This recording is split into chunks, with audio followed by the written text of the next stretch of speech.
ایسی بیٹی ہیں کہ جس کا پیغمبر اسلام نے خود اٹھ کر کے استقبال کیا ہے.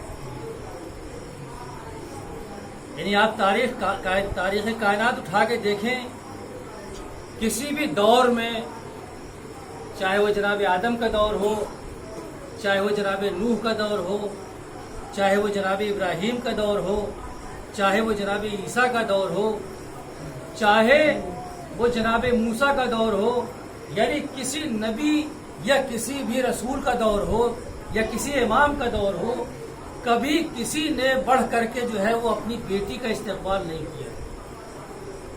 اور تاریخ یہ بتاتی ہے کہ جب جناب فاطمہ اس مقام پر آتی تھی کہ جہاں پیغمبر اسلام تشریف فرما ہوا کرتے تھے، تو جیسے ہی فاطمہ آیا کرتی تھی، پیغمبر اسلام اٹھ جایا کرتے تھے اپنی جگہ سے. اور نہ صرف اٹھتے تھے بلکہ بڑھ کے استقبال کرتے تھے، اور استقبال کر کے اس مقام پہ بٹھا دیا کرتے تھے کہ جہاں وہ بیٹھے ہوئے تھے. صلی اللہ محمد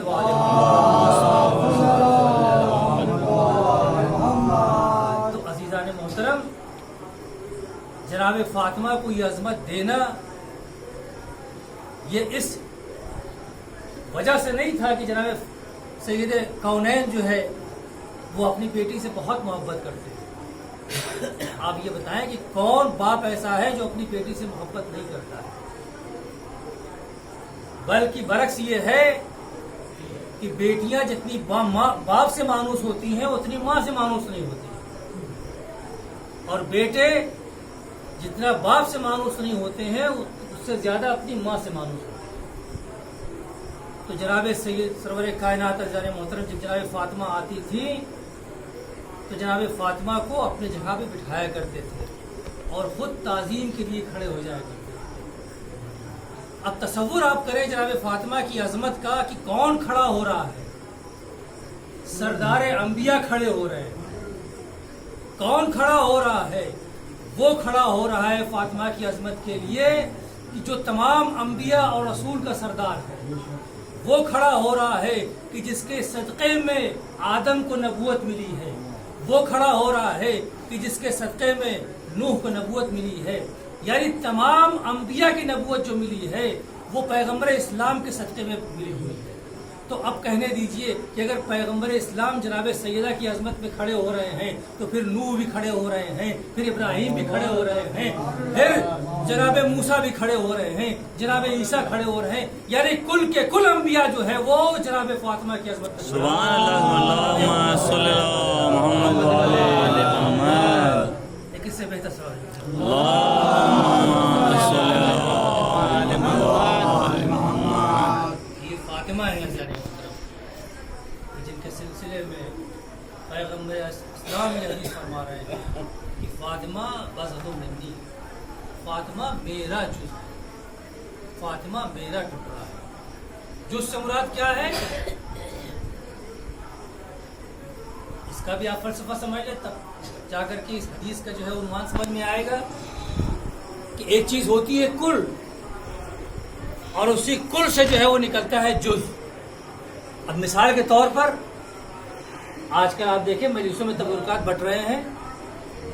ایک شیرمال آپ لے لیجئے، ایک شیرمال کا اگر پورا ٹکڑا ہے تو وہ ایک شیرمال ہوئے. اس میں سے اگر آپ نے ایک ٹکڑا توڑ لیا تو وہ جو ٹکڑا ہوگا وہ جز ہوگا اس شیرمال کا، یہ ہوگا نا. یعنی اس شیرمال کا وہ ٹکڑا جز بن جائے گا. اب عزیزان محترم، اگر آپ ٹیسٹ کا معائنہ کریں یا اس کی صفات کا معائنہ کریں تو جو صفات اس ٹکڑے میں ہوگی وہی صفات جو ہے اس کل میں ہوگی.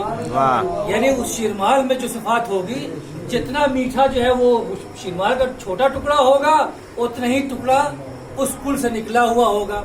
یعنی جتنے بھی صفات ہیں، جتنی بھی خوبیاں اس شیرمال کے اندر ہے، وہ تمام خوبیاں اس جز میں بھی ہوں گی جو اس میں سے نکلا ہوا ہے. تو عزیزان محترم، اگر رسول یہ کہہ رہے ہیں کہ فاطمہ میرا جو ہے، اور جتنے کمالات سرور کائنات میں ہیں وہ تمام کے تمام کمال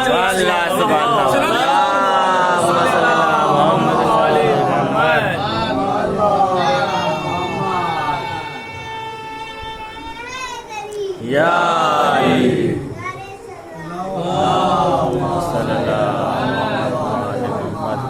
وہ تمام کے تمام کمالات اب اگر جو ہے پیغمبر اسلام صادق ہیں تو جناب فاطمہ بھی صادق ہیں. اب اگر پیغمبر اسلام امین ہیں تو جناب سیدہ بھی امین ہیں. اب اگر عزیزان محترم جناب سرور کائنات حامل معراج ہیں تو جناب سیدہ بھی حامل معراج ہیں. یعنی جتنی بھی خوبیاں جناب پیغمبر اسلام میں ہیں ان تمام خوبیوں کی حامل جو ہے جناب سیدہ ہیں. اور شاید اسی لیے جناب سرور کائنات جناب فاطمہ کا احترام کرتے تھے کہ جس طرح سے سرور کائنات جو ہے وہ تمام لوگوں کے جو ہے پیغمبر تھے، نبی تھی، اسی طرح جناب فاطمہ تمام عورتوں کی نبی تھی، تمام عورتوں کی جو ہے وہ سردار تھیں. ایک صلوات محمد اللہم صلی علی محمد و آل محمد. اگر لفظوں کو بدل دیا جائے تو جناب فاطمہ بھی جز رسالت تھی. ہاں عزیزان محترم، یہ وہ فاطمہ ہے کہ جن کی ناراضگی کے سلسلے میں کہا گیا کہ جس نے فاطمہ کو ناراض کیا اس نے مجھے ناراض کیا، اور جس نے مجھے ناراض کیا اس نے اللہ کو ناراض کیا. عزیزان محترم، یہ کیسا مسلمان ہے کہ جو ہر نماز میں جب الحمد کی سورہ پڑھتا ہے تو یہی تو پڑھتا ہے کہ اہدنا الصراط المستقیم، ہمیں سیدھے راستے پر قائم رکھ، یا ہمیں سیدھا راستہ دکھا. کن لوگوں کا راستہ؟ ان لوگوں کا راستہ کہ جس پہ تو نے نعمتیں نازل کی ہیں، انعمت علیہم، جس پر تو نے اللہ نے نعمتیں نازل کی ہیں. اور اس راستے سے دور رکھ کہ جن پر اللہ نے غضب نازل کیا ہے، یعنی جس سے اللہ جو ہے وہ غضبناک کیا ہے. یعنی ہر مسلمان جو ہے وہ اللہ سے یہ دعا کرتا ہے پانچوں وقت کھڑا ہو کر کے کہ پروردگارہ ہمیں اس راستے پر نہ لے چل، ان لوگوں سے دور رکھ یا اس راستے سے بچا کہ جن لوگوں پر تو غضبناک ہوا ہے. عزیزان محترم، ادھر تو مسلمان ان لوگوں سے برات کرتا ہے کہ جس پر اللہ غضبناک ہوا ہے، دوسری طرف انہی لوگوں کی پیروی کرتا ہے جس سے فاطمہ غضبناک ہوئی تھی. اللہم صلی علی محمد و آل محمد. اس سے جناب فاطمہ غضبناک ہوئی تھی، اور اگر جناب فاطمہ غضبناک ہوئی تو اس کا مطلب یہ ہوا کہ پیغمبر اسلام غضبناک ہوئے، اور جب پیغمبر اسلام غضبناک ہوئے تو پھر اللہ غضبناک ہوا. عزیزان محترم، ان لوگوں سے دور رہنا چاہیے کہ جس پر اللہ کا عذاب نازل ہو، جس سے اللہ جو غضبناک ہو جائے.